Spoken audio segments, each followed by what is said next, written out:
আমার প্রিয়জনেরা কেমন আছেন? আনন্দে আর খুশিতে আছেন তো? প্রতিদিন আপনি যদি ঈশ্বরের পথে চলেন তখন মনে আনন্দ পাবেন। প্রতিদিন যখন আমরা ঈশ্বরের সাথে চলি সেটা একটা সুন্দর অভিজ্ঞতা হয়। ওয়াক উইথ জিসাস মানে যিশুর সাথে চলা। আপনার ঈশ্বরের সাথে কথা বলতে হবে আর ঈশ্বরের বাক্য শুনতে হবে। মন খুলে আপনি ঈশ্বরের কাছে প্রার্থনা করুন। মনের সকল কথা ঈশ্বরকে জানান। ঈশ্বরের সাথে আপনার কথা বলতে হবে আর ঈশ্বরের বাক্য আপনার শুনতে হবে। আপনি যখন ঈশ্বরের বাক্য পড়েন এটার দ্বারা ঈশ্বরের কথা শুনেন আর এইভাবে আপনি ঈশ্বরের কাছে পৌঁছতে পারেন, তখন ঈশ্বর তার পবিত্র আত্মা দ্বারা আপনার সাথে কথা বলবেন। এর মানে ঈশ্বরের সাথে আমাদের হাঁটতে হবে, এই যে সহভাগিতার অভিজ্ঞতা আমাদের পেতে হবে।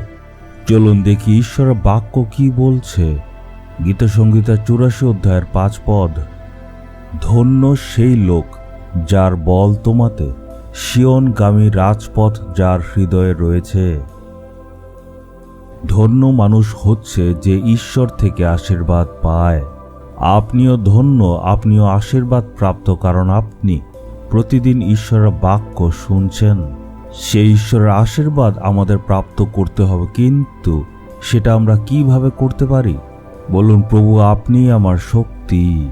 আপনার বল থেকে আসে? আপনার নিজের শক্তি থেকে? আপনার টাকা পয়সা, পড়াশোনা এইসব থেকে? আমাদের বল আসা উচিত ঈশ্বর থেকে। ঈশ্বর থেকে শক্তি পেলে তখনই আপনি ধন্য, আশীর্বাদ পাবেন। আরেকটা হচ্ছে যে সিয়নের রাজপথে চলে, মানে সৎ পথে চলে, সে হচ্ছে ধন্য মানুষ। আপনার মন যাতে অপবিত্র না হয়। যাদের মন পরিষ্কার, যারা সৎ পথে চলে, তাদেরকেই ঈশ্বর আশীর্বাদ করেন। পরিষ্কার মন দরকার। কাউকে ঠকানো, ভেজাল করা, প্রতারণা করা, এমন ধরনের কাজগুলি যাতে আমরা কখনো না করি।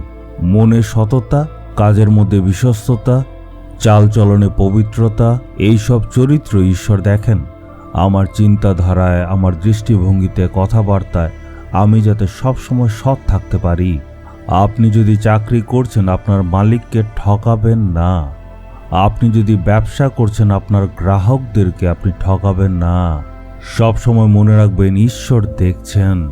আপনার মনকে সৎ পথে রাখার জন্য যদি নিজেকে অর্পণ করেন, ঈশ্বর নিশ্চয় আশীর্বাদ করবেন।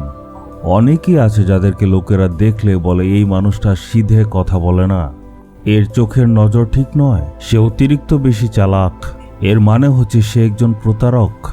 আমাদের ব্যাপারে যাতে কখনো লোকেরা এমন না বলে, কেউ যাতে না বলে এই ব্যক্তি ভেতরে একরকম বাইরে আরেক রকম, এমনভাবে যাতে কেউ না বলে। আপনার মন যদি আজকে নিষ্কলঙ্ক, তখন ঈশ্বর বলবেন আপনি ধন্য মানুষ। শুদ্ধ মন ঈশ্বর দেবেন, কারণ বাক্যে লেখা আছে আমাদের হৃদয়ের মধ্যে এমন একটা অসুস্থতা আছে যেটা ঠিক করা একমাত্র ঈশ্বরের পক্ষেই সম্ভব। এই জন্য আমাদের জীবনে যাতে পবিত্র আত্মাকে স্থান দেই, আমাদের একটা পবিত্র হৃদয় রাখতে হবে, এমনভাবে যাতে জীবনযাপন করতে পারি, তার জন্য অর্পণ করতে হবে। আপনার মন যদি সব সময় পবিত্র থাকে তখন আপনি ঈশ্বর থেকে আশীর্বাদ পাবেন। নিজেকে পরীক্ষা করুন। আমি কি মনে মনে অন্যের বিরুদ্ধে ষড়যন্ত্র করি? আমি কি মানুষকে ঠকায়, ভ্রষ্টাচার করি? আমাদের জীবন যদি এমন ধরনের না হয়, তখন ঈশ্বর বলবেন সে হচ্ছে ধন্য মানুষ। হে প্রভু, আমি ধন্য পুরুষ, ধন্য স্ত্রী। আমার মনের শুদ্ধতা আপনি জানেন। আমি নিজেকে আপনার কাছে অর্পণ করছি। আজ আপনি আমার মনে বাস করুন, শুদ্ধ মন আমায় দিন।